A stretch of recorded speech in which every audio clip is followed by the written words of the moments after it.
Law 26, keep your hands clean. You must seem a paragon of civility and efficiency. Your hands are never soiled by mistakes and nasty deeds. Maintaining such a spotless appearance by using others as scapegoats and cat's paws to disguise your involvement.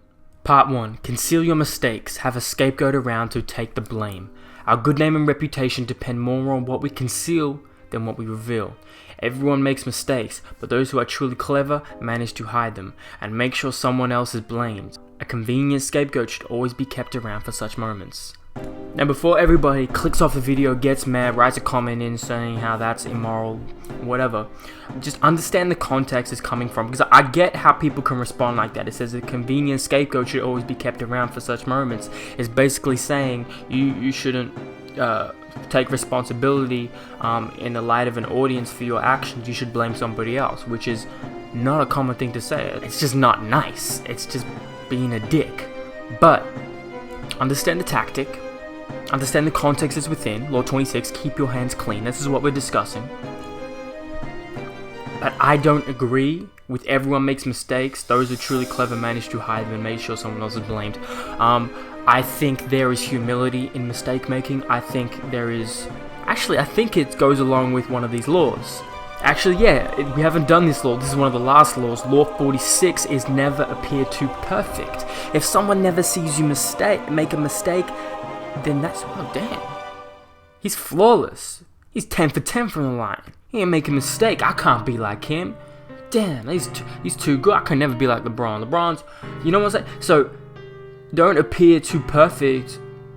You put yourself on this platform, on this hierarchy, that people look at you. They may look at you with a godlike status, but many may look at you with disdain because you haven't shown a side of humility where you have made a mistake. So that's where I think you can flip around. So really, for me, it's like, don't show them all the mistakes, show them some. Be tactful. Show them, all right, I'm gonna let this one slide. They can hear about this, but this one, nah, I don't want anybody hearing about this mistake. This one I'm gonna keep to myself. You know what I'm saying? Observance of the Law 1. At the end of the 2nd century AD, there was an imperial minister called Cao Cao, and he had just taken over. He had just sieged a city, and he miscalculated the timing of his supplies he needed for the food to arrive in the capital. He waited. The supplies in the city ran low. People were running low on food. So Cao was forced to order the chief to reduce the rations of the army. But then his spies soon reported that the men were complaining that he was living well while they themselves had barely enough to eat. So it's kind of like a mutiny happening. Or actually, he wants to prevent a mutiny, because if people kept talking and it kept spreading, then he'd be in trouble. So he summoned one of his chiefs and he asked him a favor. He asked him to loan his head to show the troops. He basically wanted to use him as a sacrifice, as a scapegoat. Now, he did nothing wrong. It wasn't his fault. But he pretty much said, but if I do not put you to death, there will be a mutiny. And the chief was beheaded that very same day. But everybody seeing his head on display, the soldiers stopped grumbling, because they had someone to blame.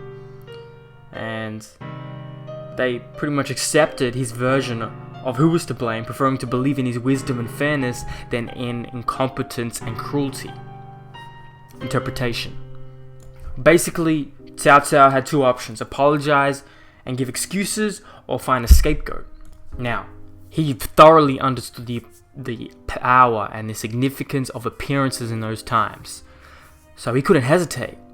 And here's the thing: occasional mistakes are inevitable, because the world is just too unpredictable. People of power, however, are undone not by the mistakes they make, but by the way they deal with them. I feel like people are undone by that very statement.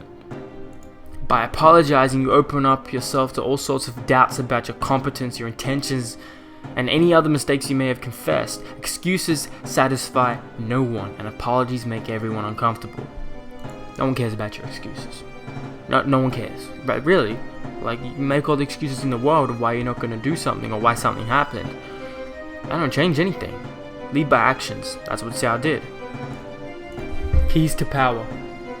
This idea of using scapegoats is as old as civilization itself. Examples of it can be found in cultures all around the world throughout history.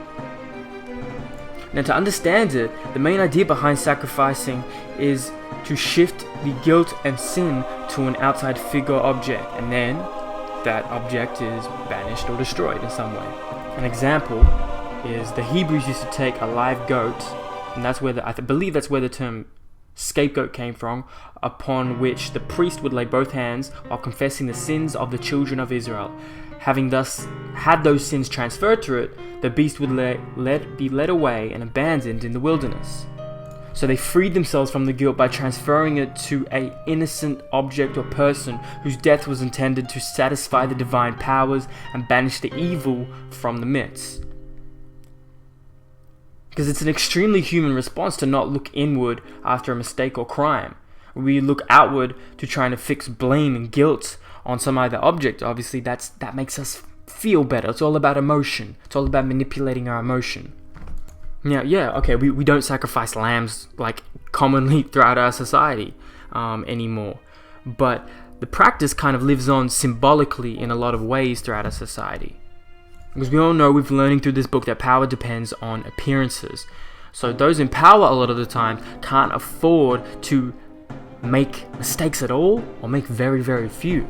Especially very high power individuals today. Today we're talking very high power individuals. We're not talking like guys on YouTube who even have millions of subs. We're not talking about those guys that can afford to make mistakes. We're talking about like politicians. We're talking about Barack Obama. We're talking about the Prime Minister and President, or chief financial minister of your country or city, you know? Mistakes in that can equal symbolic death. Symbolic death meaning you can have a whole country hate you, or you can just be kicked out. Now, Franklin D. Roosevelt, throughout his time, he always had a reputation for honesty and fairness.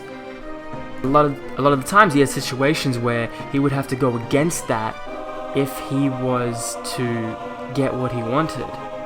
So for 20 years, he had a secretary, Lewis Howe, who played the role of this scapegoat. He handled the manipulation, the dirty little tricks, and as Roosevelt crafted his image through the public, Howe served as a scapegoat, and he didn't complain. So Roosevelt had found himself a complying scapegoat.